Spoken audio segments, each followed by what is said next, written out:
really bothers him, to be honest. He just kind of gets up, takes his pyjamas off, climbs into bed with Mummy and Daddy and leaves me to change the bed in the morning. And I think it's usually just due to he drinks too much before he goes to bed. We have had what we believe might be a potential bullying issue at school, and certainly the last couple of weeks, we've had wet beds every day.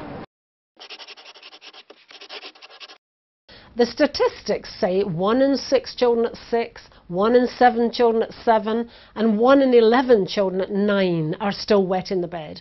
And if you translate that into numbers of children, that's something like 500,000 children in the UK. So parents shouldn't feel they're alone in this. It's actually a very common problem.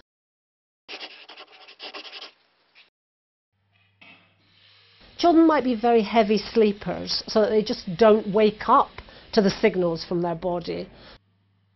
It can be linked to anxiety, when children are having a terribly anxious time at school or bullying and that sort of thing, or there's a lot of parents arguing around them. It can be linked to that, so that they're in a way regressing to younger behaviour.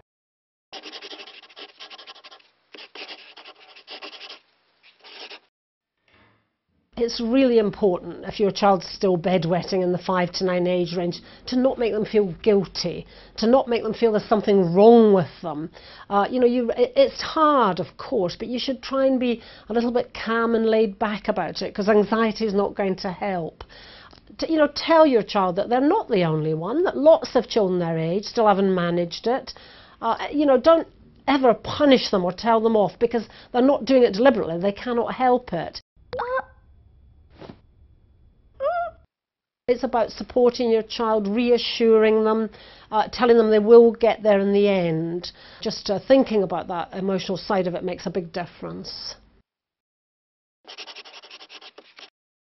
You can think about the kind of practical side of it as if they were slightly younger. Could you perhaps wake them up and lift them up in the night to go and have a wee somewhere in the middle of the night? Just practical stuff like getting a plastic mattress or cover on the bed can mean you feel less stressed. You're not as likely to snap at the child for doing it.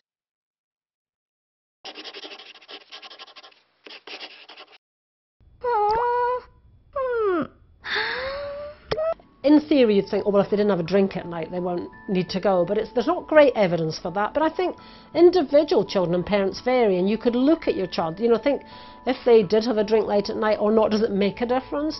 Does it matter what they drink? If they've had milk, are they more likely to wet the bed than if they had juice? Look at your individual child to see what you think is happening, and perhaps keep a little diary of it for a week or two and see if there are changes that seem to help for your child.